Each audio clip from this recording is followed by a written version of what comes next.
14장 15절로 20절 말씀, 로마서 14장 15절로 20절 말씀.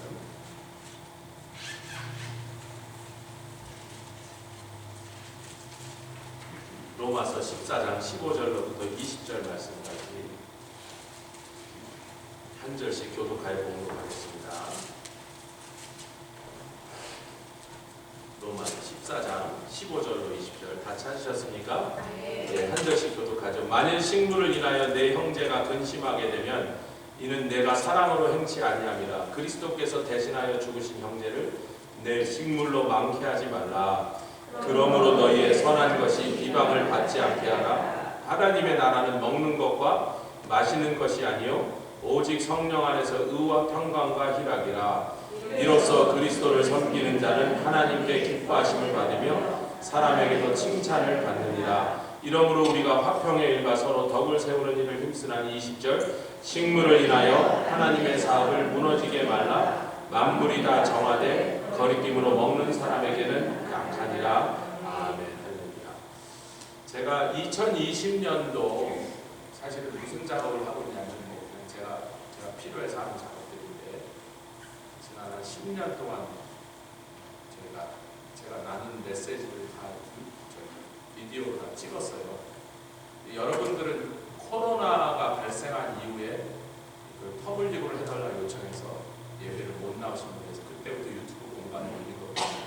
그 전에 한 7, 8년이 더 있는데 그때는 우리가 밖으로 안 돌리다 보니까 저희가 표시를 잘 안 한 거예요. 대충 이렇게 날짜나 이런 거 정확하게 잘 안 올라가던데 그래서 제 설교 노트를 꺼내가지고 목차를 좀 만들고 있습니다.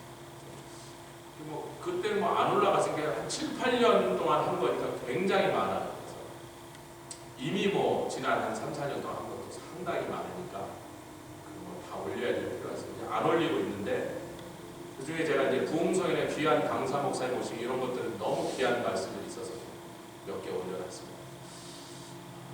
근데 제가 오늘 그 작업을 하다가 2020년 2월 1일 날 주일 오전 설교를 좀 제가 이렇게 보고 싶은 마음이 들어서 틀었는데 제가 전한 말씀이지만 4년 지났으니까 저런 말씀 내가 그날 근데 그게 2020년이 코로나가 원해인 거예요.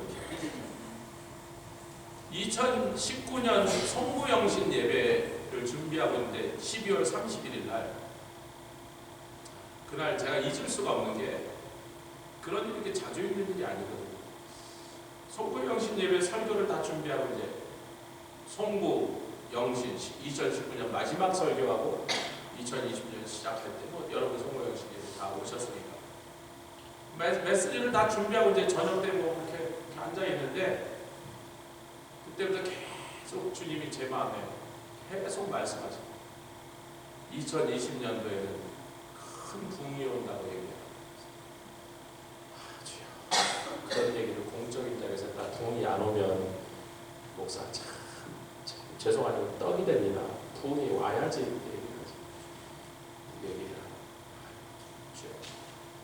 송구영신 예배가 시작할 때까지 제가 주님하고 신경이 됐어요.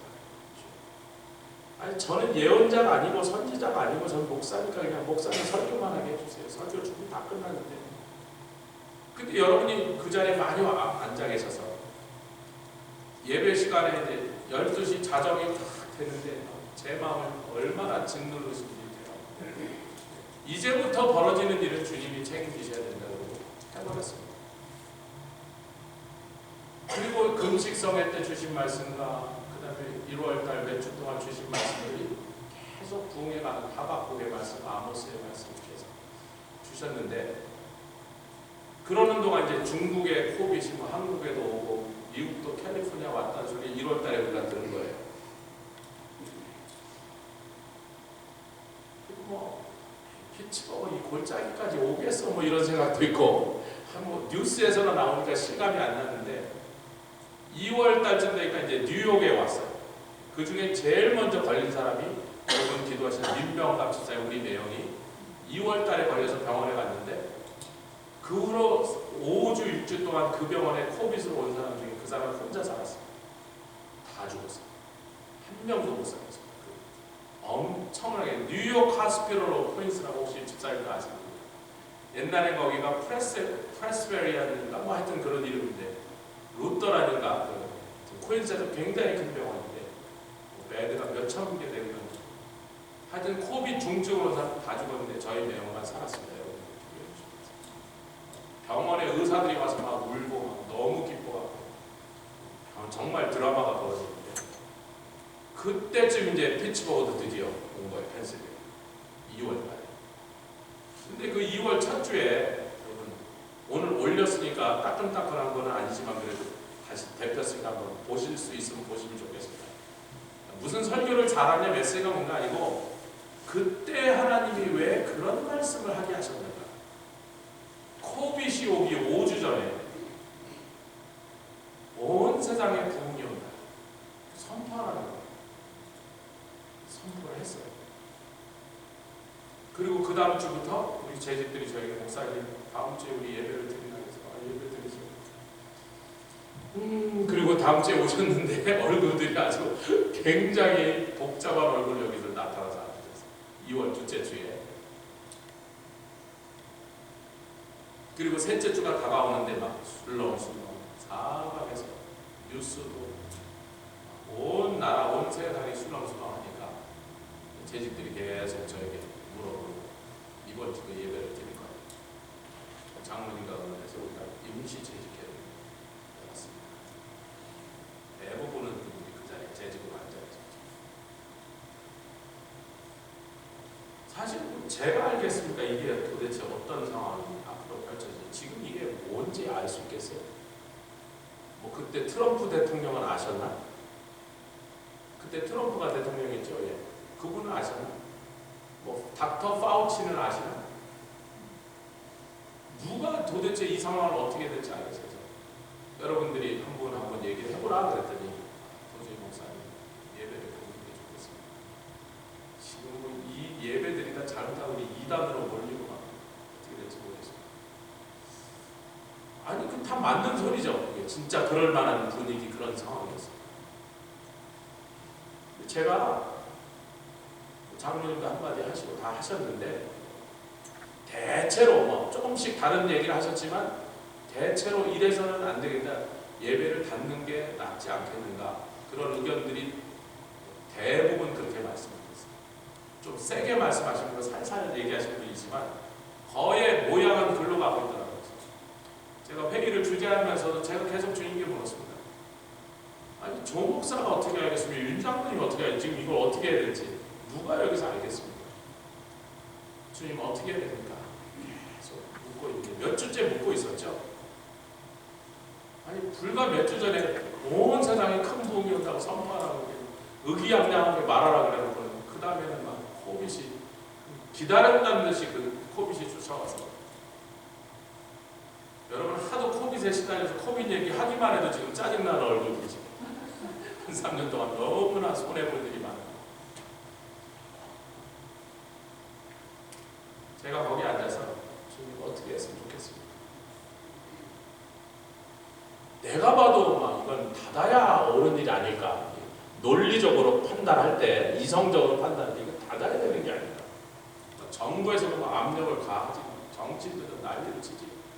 다른데 막 닫지 막. 요 앞에 있는 어느 미국 교회는 3년 동안 예배를 안 드리더라고요. 그 후로 작년까지 예배를 안 드리더라고요. 우리가 미쳤나 이런 고민하는 순간에 여러분도 다 그 고민하면서 앉아있어요. 누군들 예배를 닫자 그러고 싶었겠어요. 누군들 그 상황이 좋아서 그렇게 얘기했겠어요.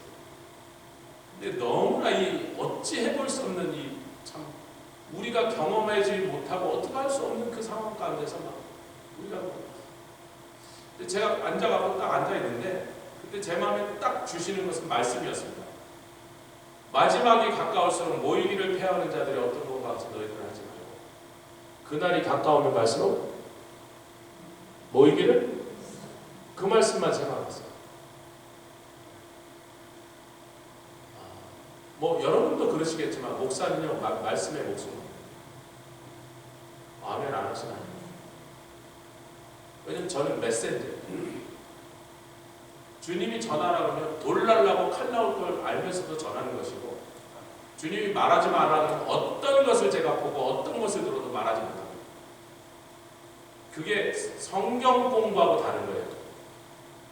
메신저는 그냥 전하라 그러면 전하는 거고, 그 다음에 뭐 어떻게 되든지 전할 수 없는 거예요. 그날 그 말씀이 계속 제 마음속에서 모이기를 힘쓰라고. 너희들은 지금 모이기를 편하게 봐. 제가 제주교회 그렇게 말했죠. 모이기를 편하게 봐. 그랬더니 여러분들이 막 복잡하게, 아니 그러니까 하여튼 일단 급한 대로 유튜브에 올리고, 못 오실 분은 못 오시고 안 오실 분은 안 오시고 각자 알아서 하시라. 안타깝게 장로님은 집도 가까우신 죄로 그리고 장로님이시니까 죽어도 하여튼 윤 장로님하고 나는 여기 앉아서 예배를 드릴 테니까 우리 아이들이 올라와서 카메라를 틀어놓고 예배 드리면 그만이니까 교회 문을 닫고 예배를 멈추는 일은 난 못합니다. 그때 당시 분위기는 목사가 유치장에 수갑차고도 끌려갈 수 있을 만한 분위기였습니다. 지금은 이렇게 편한 얼굴로 들으시지만 소비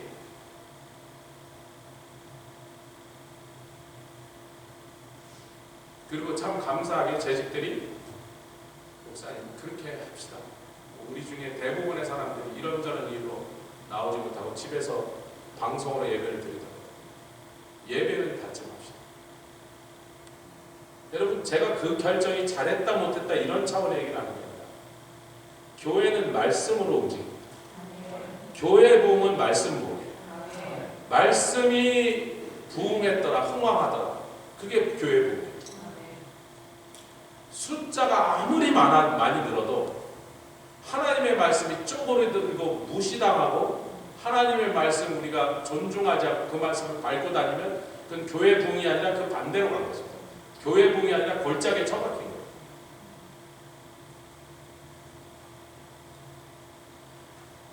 제가 어저께 딴 교회 성도하고 잠깐 대화를 할 일이 있었는데 그분이 막 계속 기침이 떠나가질 않는다 그래서 아니 건강해 보이신다 했더니 한 2, 3년 전부터 그렇게 기침을 하는데 우리 청원사님들 보사는 한 번 기침이 나면 어떻게 해볼 수가 없다는 거예요.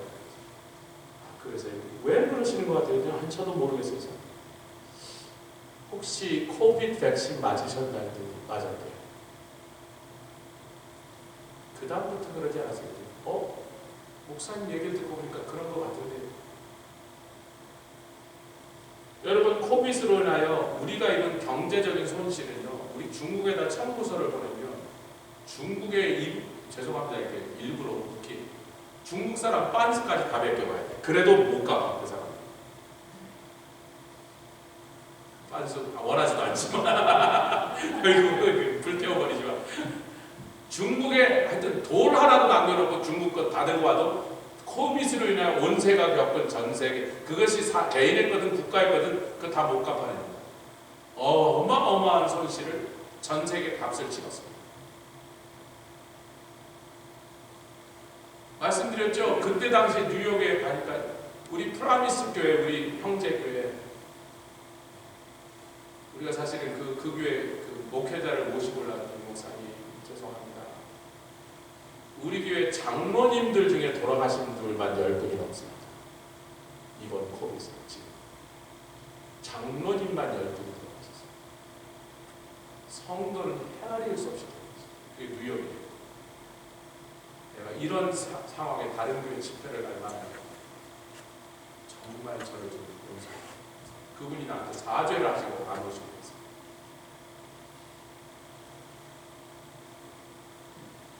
우리 교회는 아무도 우리 가족들이나 친척 중에 코비드로 돌아가신 분이 없어지니까 느낌이 좀 그래요.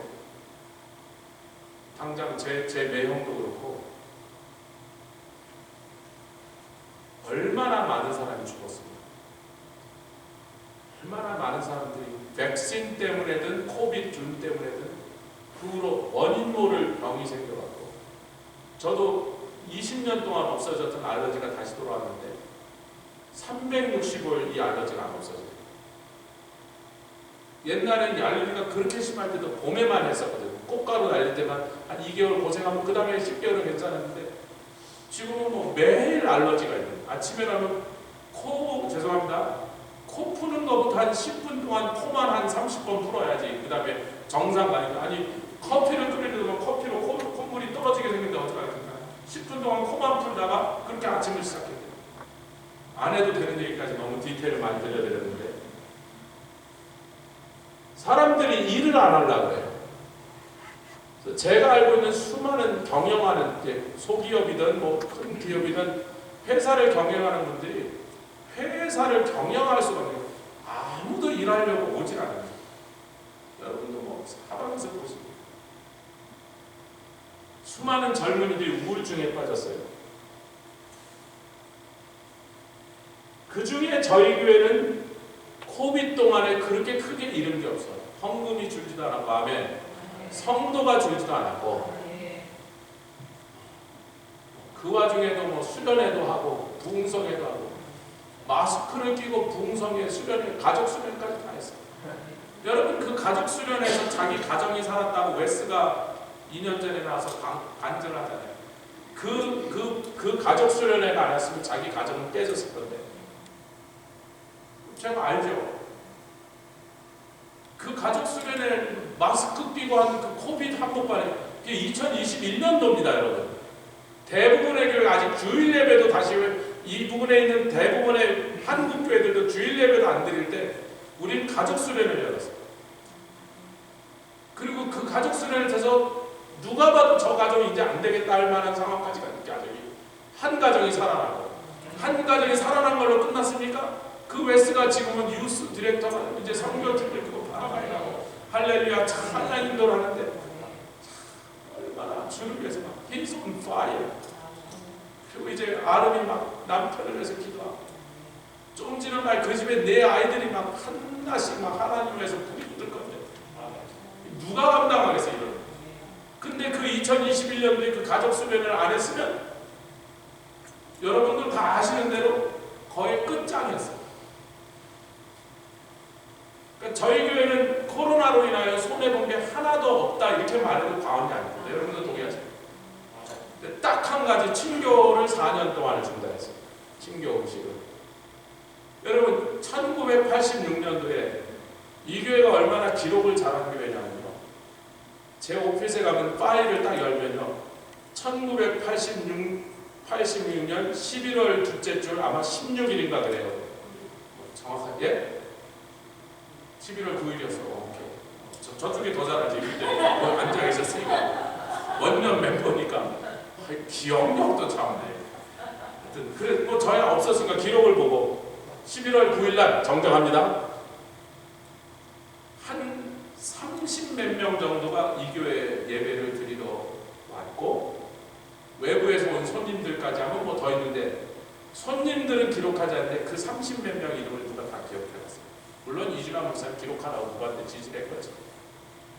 그날 뭐 설교하신 목사님 누군지 본문이 뭔지까지 참석한 이 교회 멤버를 다 적었어요.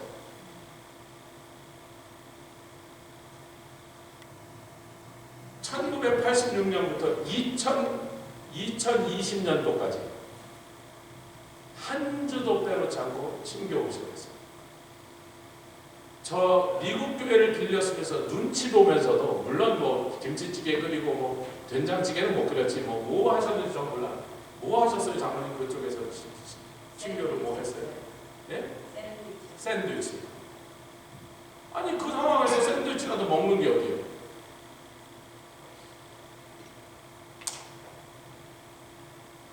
그러다가 이 건물 아름다운 성전을 짓고 와서 오두모도 굽고 막 꽁치도 굽고 막 온 성전에 막 꽁치 냄새가 진동을 해도 누가 뭐라 그러겠냐 말이야. 그러니까 그게 좋아하고 저 밑에서 막 아주 저기다 밥집을 차렸어요. 그래갖고 제가 보니까 다들 피츠버그 한인교회에 대해서 뭐 무슨 욕을 하더라도 한 가지만은 욕을 못하는 게 피츠버그에서 음식 제일 맛있는 데는 거기가 피츠버그 한인교회가 그 집이 제일 맛있고 그 소리를 제가 얼마나 들었는지 좀 이 사람도 왜 그러나 했더니 정말로 지나보니까 피츠버그에서 제일 맛있는 음식 맛있게 하는 데가 피츠버그 아니고. 아멘 하기 싫으신 말이에요. 제 제자 중에 남편 이제 목사, 지금 목사 사모지만 한국에서 요리대학에 교수로 있던 친구가 있어요. 근데 남편이 이제 고등카멜이라는 신학교를 다니는데 거기 제 제자 후배들이 많이 다녔어요. 그래서 어느 날 그러니까 목사님 어느 전도사가 고등카멜로 이제 와갖고 이사를 오는데 여자 전도사니까 우리 교회 와서 찬양했던 박수진 전사가 거기 입학해서 이사를 하는데 뭐 이삿짐을 날려줄 사람이 없으니까 고등카넬 남학생들이 막 여럿이 나와갖고 이삿짐을 다 날르고 트럭을 다 깨끗이 비워줬다는 거예요. 그러니까 이제 이 박수진 전도사가 고마워서 아이고 너무 고맙네요. 근데 거기가 보스턴 시내에서 한 70마일 떨어졌거든요. 다시 말하면 한국 식당이 하나도 없다는 거예요. 주위에 한 30마일. 이 자매는 그걸 모르니까 너무 오늘 이삿짐 나눠주고 고생하셨는데 내가 여러분들 쏘겠습니다. 이 동네에서 제일 맛있는 맛집이 어디에 그랬더니 거기서 그래요. 저기 한인의 사모네 집이지 맛집이에요. 그래서 네? 한인의 사모 집이 어디에?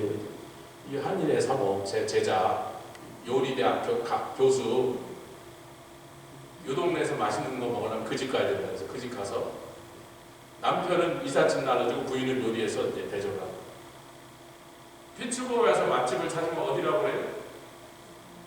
피츠버그 한인교회. 살아보니까 진짜 어디 가서 먹어도 우리 교회에서 하는 음식만큼 맛있게 하는 데가 없어.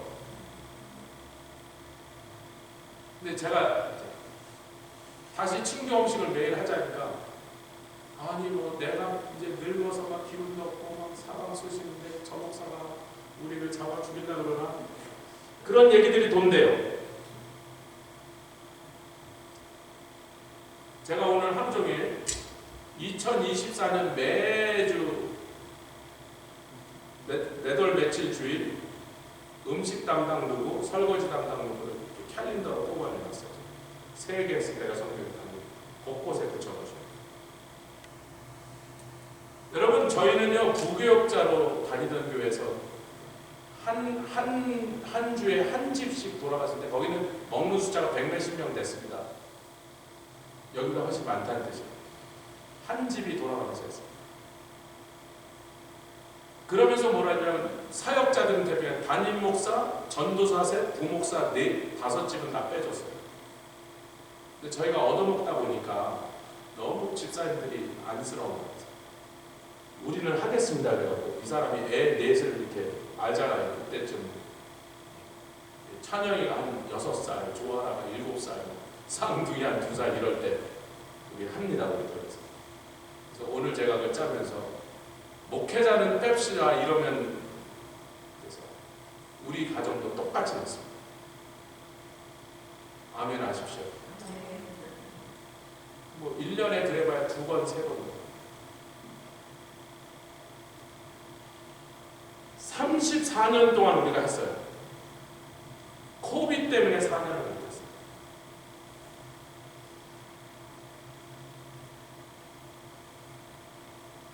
제가요 밥 먹는 게 그렇게 중요해서 이 얘기를 하는 거 아닌 것을 여러분들이 눈치채시면 성령으로 역사하시면 되겠습니다.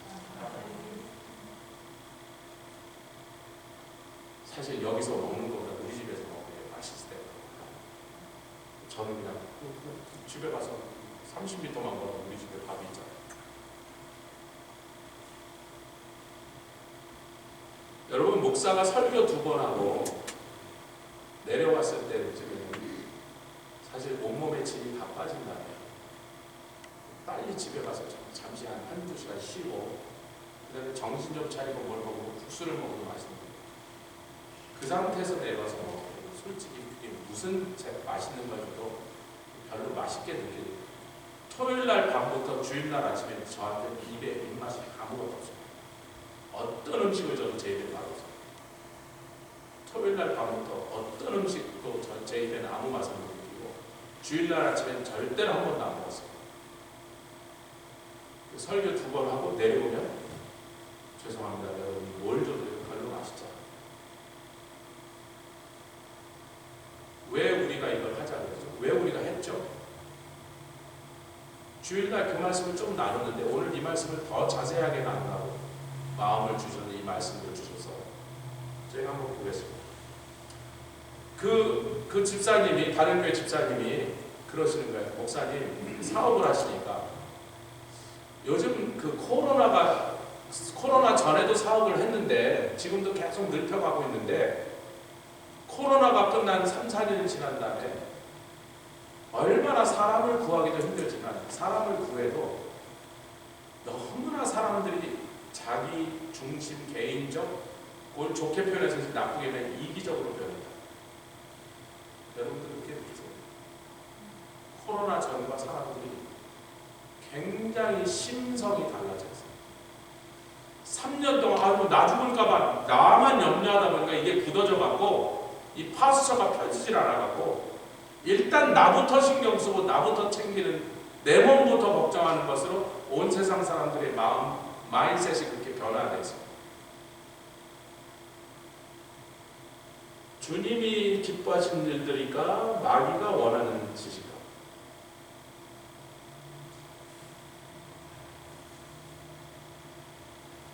여러분 초대교회는요 예배를 드리러 모인다는 표현을 한 번도 나오지 않습니다. 모여서 예배 드렸다는 말인데 예배를 드리러 모였다라고 한 말은 한 번도 없어요. 전부 떡을 떼러 모였다. 고린도전서 11장 주일날 우리가 그 말씀 받았는데 너희가 이제 주의 만찬을 받을 수 없으니 너희들이 이제 모여서 떡을 떼지 마라. 성찬도 하지 마라. 너희들이 드리는 그런 성찬, 애찬은 만찬은 하지 마라. 왜냐하면 너희 중에 어떤 사람들이 먼저 와서 먼저 먹고 그 다음에 오는 다른 성도들을 배려하지 않는다. 어떤 자는 와서 먹을 게 없어서 시장하고 어떤 자는 실컷 먹고 기다리다가 아무리 기다려도 안 온다고 그 성찬을 하려고 담아놓은 포도주까지 다 쳐 드시고 쳐 마시시고 취해버렸는데 이런 짓을 계속하면서도 회개하지 않은 너희들에게 병든 자도 많고 연약해진 자도 많고 죽은 자도 있으니 잠자는 자도 많고 여러분 이걸 잘 보세요. 같이 하자. 만찬 거기에 두 파트가 있죠. 애찬이고 성찬이죠. 성찬은 우리가 여기서 드린 성찬과 같은 거예요. 애찬은 밑에 내려가서 먹는 breaking the bread, 떡을 떼서 나누는 그것을 밑에서 이제 지금은 예배 끝나고 그렇게 내려왔는데 초대교회 기록을 살펴보면 애찬을 먼저 했던 거예요. 그리고 다 모였을 때 성찬을 했어요. 그 둘을 합쳐서 만찬이라고 했어요. 주의 만찬, the Lord's table. 고린도전서 보죠. 제가 너무 테크니컬한 얘기를 길게 하지 않고 여러분이 잘 아는 내용들이라고 생각해요. 우리가 이걸 말씀을 잘 정리를 할 필요가 있다는 거예요.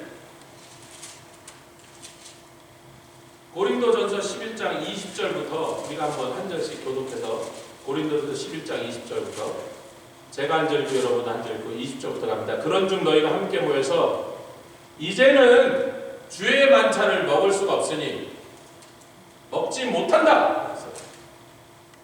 21절 시작. 이유는 먹을 때 각각 자기의 만찬을 먼저 갖다 먹으므로 어떤 이는 시장하고 어떤 이는 취하면 이거를 성찬이라고 하는데 애찬이라고 하는 것은 사랑으로 함께 떡을 먹자고 모였다는 거예요. 여러분 저희가 컴파니가 come together 빵이 빵을 같이 먹는 한국말로 식구가 밥을 같이 먹는 사람들. 근데 집에 모여서 식구들끼리 으르렁거리고 원수되고 막 욕하고 서로 싸우면 그 같이 밥 먹는 자리가 제일 곤혹스러운 자리고 여러분 다른 때 싸우는 것보다 밥상머리에 앉아서 집안 식구들이 싸울 때가 제일 속상한 거야. 주부는 정말 도망가 버리고 싶은 거예요. 밥을 실컷 차렸는데 이것들이 막 밥상을 대하고 싸우면 그날이 제일 꼴 보기 싫은 거고. 목욕하다 싸우는 거는 여기서 불가능한데 버스톱이 좁으니까 운전하다 싸우든지 시장보다 싸우든지 그 어떤 것보다도 밥을 먹다가 싸우는 거 보면 엄마의 마음은 뒤집어지는 거예요. 최악이란 말이에요. 왜? 엄마가 음식을 차려갖고 하여튼 있는 정성 없는 정성 있는 솜씨 다 발휘해서 이것저것 만든 한두 가지만 있어도 되는데 한두 가지로 못 끝내지. 왜? 뭐 좀 더 주려고. 얘는 고기 좋아하고 얘는 야채 좋아하고 얘는 뭐 좋아하니까 그 입맛마다 다 그래도 먹을 만한 거 한두 가지라도 사람마다 뭐 먹을 게 있으라고 대여섯까지 만들어서 올려놨는데 그렇게 엄마는 부엌에서 몇 시간 동안 수고하고 고생해서 있는 정성 없는 정성에서 다 거기다 차려놨더니 그거를 쳐 드시면서 식구들끼리 거기서 저주하고 원망하고 싸우면 엄마의 마음은 찢어지는 거예요. 여러분 성경에 사도 바울이 우리에게 주는 이 영적 원리가 뭔지 잘 보면요. 애찬을 잘못됐을 때 성찬이 독이 된다.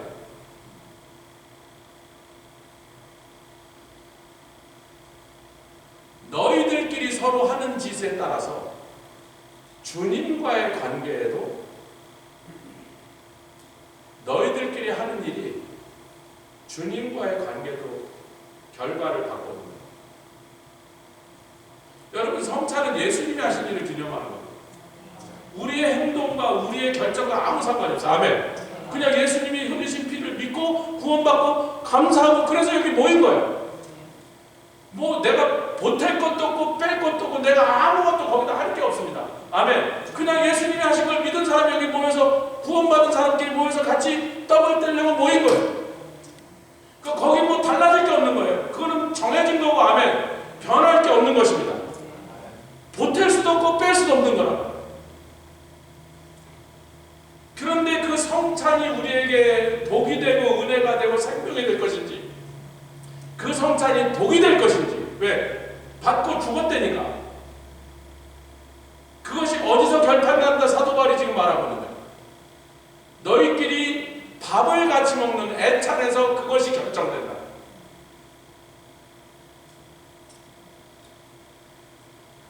저는요 18살 때부터 제가 밥을 하고 그 아저씨들 밥을 해주는 마음에 그래서 요리를 하게 된 거예요. 그냥 이 아저씨들이 그 각자 오는 저기 역할을 맡아서 한 사람은 룸메이트들인데 아저씨들이 40대 50대 아저씨 18살짜리니까 순진해가지고 아무것도 몰라가지고 야 용선아 웰컴 투 디스 플레이스 그러더니 우리가 여기 뭐 같이 쓰는데 공동인데 방은 다 따로 쓰고 화장실 부엌 같이 쓰는데 냉장고도 같이 쓰고 이걸 뭐 어떻게 다 따로 놓게 돼. 냉장고 5개 놓을 수는 없잖아요. 사람들 다 같이 공동으로 그러죠. 그럼 뭐 어떻게 하면 됩니까? 한 사람은 청소하고 한 사람은 설거지하고 한 사람은 장보고 한 사람은 요리하고 이렇게 또 돌아가면서 한대. 아주 sounds like a reasonable thing. 그랬더니 그럼 요리는 누가 하나 그랬더니 제일 먼저 온 사람이 요리해야지. 먼저 와서 머리 요리해야 그 다음 사람이 먹을까 해서 제가 그 아래층에서 일했거든요. 거기 3층이고 전 이래요. 그래서 18살 제가 진짜 당연하지 그랬는데 가만 생각하니까 항상 누가 제일 먼저 와요? 저는 아래층에서 계단 2개만 오고 요리 하나도 할 줄 모르는데 뭐 cares. 누군가 밥을 끓여 먹으니까 다 호랩이 아저씨도 혼자 왔습니다. 제가 매일 밥을 했어요. 요리를 할 줄 아는 게 아니라 처음 6개월 때는 양념이 항상 들어서 마늘파 썰어놓고 고추장과 간장과 참기름을 넣고 생선도 돼지고기도 닭고기도 두부도 소고기도 돼지고기도 전부 똑같은 양을 했어요. 제가 아무것도 할 줄 모르니까. 근데 뭐 알아서 대충들 각자 알아서 먹더라고. 근데 한 6개월 그러고 나서 보니까 나도 우선 못 살겠고 너무 막 똑같은 양념으로 다 하니까 못 살겠고 제가 그때부터 연구를 하기 시작했어요. 돼지고기에는 된장이 좀 더 어울리는구나. 고등어에는 김치를 넣고 고춧가루 뿌리면 좀 낫구나. 이거를 이제 연구를 하기 시작한 거예요. 한 1년 지나니까 이제 대충 먹을만 하게 뭐 아직도 뭐 형편없지만 우리 어머니나 주부들에 비하면 제가 그때 그 요리를 하면서 이제 속은 걸 알았어. 이 노련한 여우들 이 세상을 수십 년 산 이 아저씨들한테 내가 당연히 관계구나. 왜 매일 제가 요리를 하고 있는데 한 번도 안 하고 내가 나가는데 설거지를 안 해요. 그래서 설거지까지 제가 하고 이제 요리를 하는 거예요.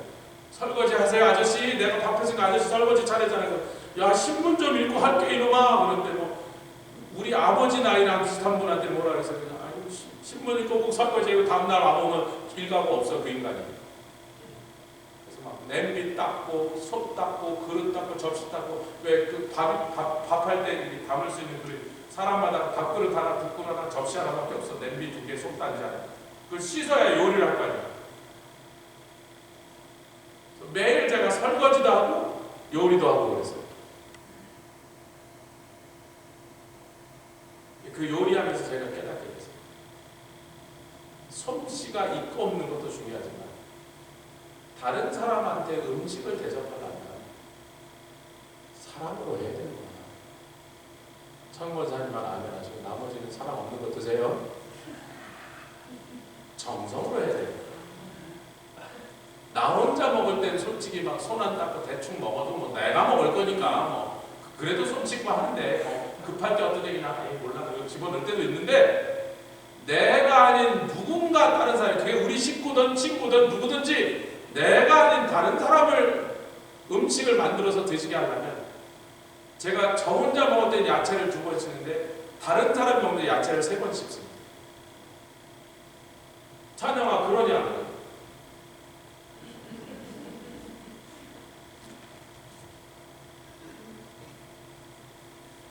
그래서 제가 요리하는 사람의 심정이 뭔지를 알게 됐어요. 여러분만큼 제가 요리 많이 했습니다. 쌍둥이 피둥피둥하고 제가 막 먹인 거예요. 주로 집사람도 좀 했지만 제가 훨씬 더 많이 했습니다. 제가 교회에서요 애찬이라고 부르진 말든지 애찬을 나누어 먹는다면 사랑으로 하든지. 제가 이걸 딱 와서 성도는 줄어들고 밥하기는 힘들고 일꾼도 없고 참 그렇죠. 너무 사람이 떠나가고 진짜 너무 몇 명 없는데 그래도 밥은 매주 똑같이 해야 되니까 힘들다 그래서 제가 제일 먼저 그랬습니다. 그럼 밥 하지 말고 도너스 먹읍시다. 커피업 저는 그런 교회를 많이 다녀봤고 뉴욕이나 LA는 자체 건물이 없는 교회가 많아서 한국 음식을 할 수가 없어요. 뭐 할 수 하고다 말고나 결정할 게 미국 교회가 그걸 허락을 안 하니까 그래서 도너스 먹는 교회를 다니는 게 더 많아요. 밥하는 교회보다 도너스 먹고 커피 먹고 해주는 교회를 더 많이 다녀서 그럼 되지 뭐 이거 뭐가 빅딜이라고 밥 안 먹으면 되지. 그게 뭐냐면요 인생을 사는 게 그때는 더 열악했어요. 30대니까 그냥 밥은 밥이었어요. 근데 이 교회에서 20년을 여러분과 신앙생활하면서 이 목사도 뭘 깨달았어요. 거기 내려가서 같이 밥을 먹고 한 1시간, 2시간 거기서 이렇게 보내는 시간이 삶을 나누는 시간이고 할렐루야 기도 제목을 나누는 시간, 사랑을 나누는 시간. 또 정말 어떤 분들 유학생이나 혹은 뭐 제대로 음식을 해먹을 수 없는 형편 또 이런저런 이유로 병이 나서 그렇든 몸이 움직이지 못해서 음식을 할 줄 몰라서 그렇든 여기 와서 혼자 사는 총각이나 유학생이나 그렇든 그 중에 꼭 2-3사람은 교회에서 그래도 따끈한 국이라도 먹고 누가 정성껏 따는 김치라도 한 쪼가리 먹고 나면 그게 용기가 되고 할렐루야 그게 그분에게 위로가 돼서 살아간다는 걸 제가 알게 된 거예요.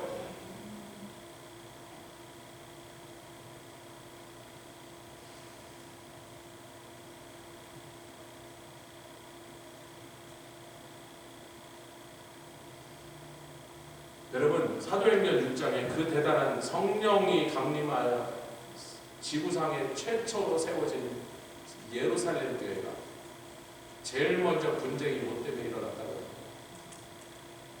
제가 여선교회가 싸움 안 하는 교회를 여태까지 못 다녀봤어요. 여선교회 모이면 반드시 싸움. 왜? 성경대로야. 사도행전 6장부터 교회가 시작되자마자 부엌에서 교회 문제의 80%는 교회에서 부엌에서 벌어집니다. 많은 교회들마다 다른 시스템으로 돌려봤어. 시스템의 문제예요? 성숙도의 문제예요? 일의 문제예요? 섬김의 문제예요? 대답을 좀 인색하게 하지 말고 기왕 활동에서 합시다.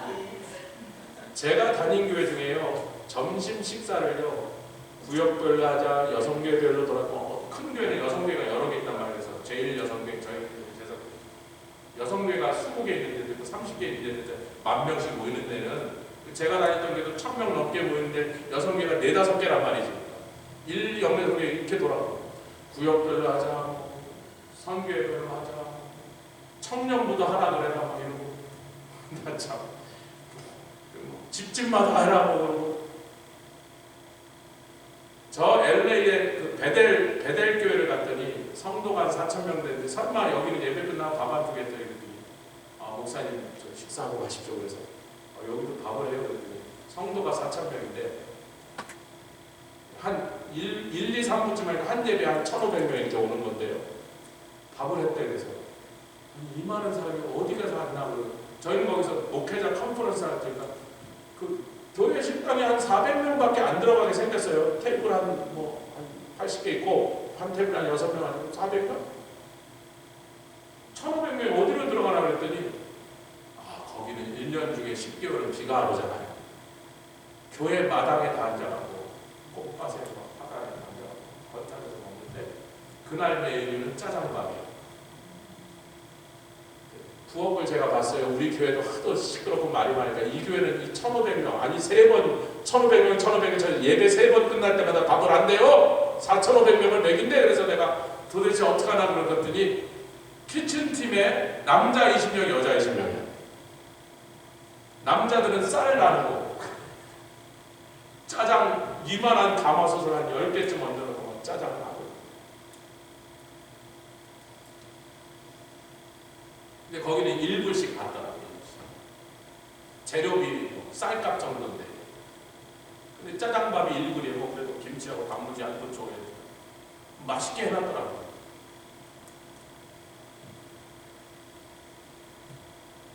교회마다 시스템도 다르고 별걸 해도요, 그 부엌이 골치 아프고 있어요. 음식을 안 하면 외양간은 깨끗하고요, 구유는 깨끗해요. 그 대신 우유도 없고 치즈도 없지. 여러분, 교회가 친교하지 말자, 예배 끝나고 다 가세요. 그러면요, 부엌도 깨끗하고요, 교회 말도 없고 탈도 없고 조용해. 주님이 원하시는 것과 마귀가 기뻐합니다. 제가 막 밀어오고 있어요. 여성교회에서 의논하지 말고 조목사 목회방치니까 매주 다시 바쁩니다 그랬더니, 여성교회 회장한테 항의가 넘쳐서 이제 저한테 올 거 아니에요. 여성교회 회장님 오늘 그걸 저한테 막 중계방송 왔을 때 하지 말라고 했어요. 다 나한테 욕하라고.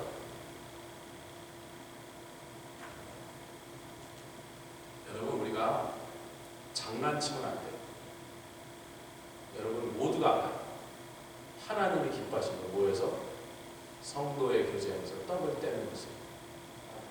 처음부터의 디자인이고 초대교회의 놀라운 모습이었고, 아멘. 떡을 떼면서 제일 먼저 나게 사도행전 2장입니다. 오순절날 성령이 임하시고 베드로와 요한이 나와서 요엘 사도의 말씀을, 예언을 인용하고, 그리고서 모여갖고 3,000명이 모여갖고 떡을 떼며 교회 시작하는 첫날부터 그 DNA 중심 속에 있었던 것입니다. 예수님 다시 오시는 날, 우리는 예수님 오실 때 코비드 아니라 지금 중국이 개발한 치사율 100% 바이러스가 와도, 그 바이러스에 걸려서 제가 죽어도, 그랬다고 감옥에 끌고 와도, 저희는 더 센 놈이, 코비드보다 더 센 놈이 와도 올지도 몰라요. 올 것 같은 불길한 예감이 들어. 몇 년 후에 또 올 것 같아요. 그런 게. 왜? 코빗으로 되게 재미봤거든 마귀가. 코빗으로 수많은 악한 짓을, 수많은 파괴를, 수많은 손실을 전 세계에다가 벌금도 안 물고 빈빛으로 수많은 것들을 뺏어내거든요. 그놈보다 좀 더 센 놈을 하면 더 많은 걸 뺏어낼 거니까. 그 중에 하나는 교회 문 닫고 예배 드리지 말라요. 저희는 코벳을 통해서 무엇을 배웠습니까? 같이 하세요. 말씀대로 하는 게 언제나 옳다. 코빗보다 훨씬 치사율이 높은 놈이 와서 정말 원노빌에 날마다 시체 치우는 차들이 아침 저녁으로 나가고 있어도 주님 오시는 날까지, 저희가 이 땅에서 들림 받아가는 날까지 예배를 멈추지 마시게 주임으로 부탁드립니다. 그거는 후퇴합니다. 그런데 문제가 뭐죠? 성경이 말하는 예배는요, 만찬이 그 속에 가장 핵심 요소로 들어가 있어요. 그 만찬은 애찬과, 고개 숙이지 말고 저를 좀 보십시오. 그 만찬은 애찬과 성찬이고, 애찬이 먼저. 그 애찬을 어떻게 하느냐에 따라 성찬이 여러분에게 복이 되고 생명이 될 수도 있고, 독이 되고 사망이 될 수도 있고. 이 문제에 우리가 말씀으로 정리합시다. 수많은 사람들이 저에 대해서 볼멘 소리로 항의하고 그것 때문에 삐지는 사람도 있을 거고 욕하는 사람도 있고, 제가 다 받을 테니까 여성교회장 저한테도 안 하세요. 혼자 욕 다 드시지 마시고.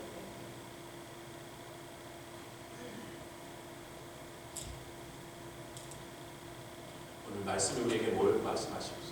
로마서 14장으로 다시 돌아갑니다. 이게요, 초대교회가 먹고 마시는 문제로 막 진통을 겪으니까 그 일을 통하여 초대교회가 제도를 정비하고 집사도 세우고 다 하는 사도들이 할 일을 다 나눴는데, 그러고 나서 한참 지나서 고린도 교회에 성령이 충만하고, 여러분 예루살렘 교회나 고린도 교회의 특징은 뭐냐면 성령이 너무 세게 임해갖고 은사가 너무 많이 나타나서 오히려 혼란스럽고 복잡해졌다는 거예요. 성령이 약하게 나타나는 교회는요, 문제도 적어요. 근데 성령이 세게 나타나는 교회가 붙으면 볼만합니다. 다 예언하고 다 방언하고 다 완성받았고 서로 막 일로 와봐, 내가 예언을 듣고 어젯밤에 너를 위해서 기도하다 보니까 너 이랬더라고요. 야, 너만 본 줄 아냐? 나도 봤다. 이러면서 성령파 교회가 붙으면 더 세게 붙어요. 원색적으로. 성령파 아닌 교회는 싸움도 점잖게 해요. 살살 매너 좋게. 그것도 사실 아닌데 성령파 아닌 것도 저쪽에 붙더라고요. 여러분, 사도행전 6장에 이미 초대교회가 교회가 시작되고 몇 달 되지도 않아서 먹는 일 때문에 큰 진통을 겪었는데, 고린도 교회는 한참 뒤에 생겨난 교회. 거기서도 여전히 먹는 것 때문에 교회가 진통을 겪어요. 그 모든 일을 본 사도가 바울이죠. 로마 교회에 편지를 쓰면서 이 얘기를 한 방에 정리해버려요. 로마서 14장 15절 17절 읽겠습니다. 시작. 하나님의 나라는 먹는 것과 마시는 것이 아니요. 잠깐만요. 이사야서를 우리가 강론할 때 이사야를 통하여 하나님이 이스라엘 백성에게 진노하신 거예요. 가옥에 가옥을 연하며 전토에 전토를 더하여 그 넓은 땅에 혼자 살려고 하는 이 나쁜 놈들. 그건 제가 붙인 말입니다. 주님이 나쁜 놈들, 그렇게 천막과 건사를 쓰죠. 생사. 이 자들은 포도주를 갖추고 저와 악기를 갖춰서 파티하는 일에 그렇게 열심을 내면서 그 집 파티를 위해서 그 많은 것을 하면서 하나님의 일에는 도무지 관심이 없죠. 예수님이 사단아 내 뒤로 누구 보고 그러게? 베드로야, 바요나 시몬아, 내가 보겠도다. 이것을 내게 알게 하셔서 혀밀리게 아니라 하늘에 계신 내 아버지께서 너를 알게 하셨으니, 그 고백 위에, 아멘, 내 위에 내가 교회를 세우면 음부의 권세가 해치지 못하리라. 그 말을 듣고 우쭐해진 베드로가 금방 십자가 지나 주여 그리하지 마시옵소서. 원문적으로 하면 예수님을 호통을 치고 있다. 야단을 치고 있더라. 그랬더니 그 순간 예수님이 탁 들어가더니 사단아! 때는 분명히 베드로인데 사단아! 너는 나를 넘어지게 하는 자라. 내가 하나님의 일을 생각지 아니하고 하나님의 일을 변하여 그걸 전부 사람의 육체의 일로 둔갑시키는도다. 내 뒤로 물러가라. 여러분 이사야서의 말씀과 베드로를 향하여 예수님 꾸짖으신 말씀이 이게 짝이 되는 말씀입니다. 이스라엘의 죄는 왜 성도가 하나님의 일을 자꾸 사람의 일로 바꾸면 그래서 그 말이 스칸달로스 중국의 영어의 스캔달입니다. 여러분이 갖고 있는 스캔달의 픽처가 뭐 아무개 연예인이 뭐 지부인 버리고 막 유명해지더니 뭐 또 다른 연예인이랑 뭐 어디 뭐 괌에 놀러 가서 막 뭐 나 부끄러운지 얼레리 꼴레리 하고 왔더래. 아이고 스캔달이다. 여러분 그렇게 스캔달을 이해한다면 이 하나님이 그 스캔달이라는 단어를 어떻게 쓰셨는지 전혀 모르는 엉뚱한 소리라고 있는 거예요. 하나님 나라의 스캔달은 뭐예요? 하나님 나라의 스캔달, 아니 예수님, 여러분 스캔달로 쓰는 단어 성경에 딱 한 번 쓰였습니다. 예수님이 그 자리에 사실 그때 말고 다른 데 한 번도 안 쓰였습니다. 스캔달이 뭐예요? 하나님의 일을 인간의 일, 다시 말해 육체의 일, 뭐 먹고 마시는 일로 둔갑시켜갖고 여기요 믿음이 어리고 교회 온 지 얼마 안 된 사람이 안 오니까 제가 이렇게 담대하게 말씀하는 거 아니에요. 주일날 시간이 없어서 여기까지 제 노트에 다 있었어요. 시간이 부족해서 그거 생각한 거예요. 저 목사가 우리 밥 시키려고 아주 작정을 하고 나구나, 막 금식기도 하고 나구나, 그렇게 할까봐. 아니 그런 거 아니에요. 여러분 돈 없이 먹어도 저 하나도 불편하지 않고 속상하지 않아요. 누가 손해나? 주님의 일이 손해. 아멘 하십시오. 하나님 나라의 사업이죠.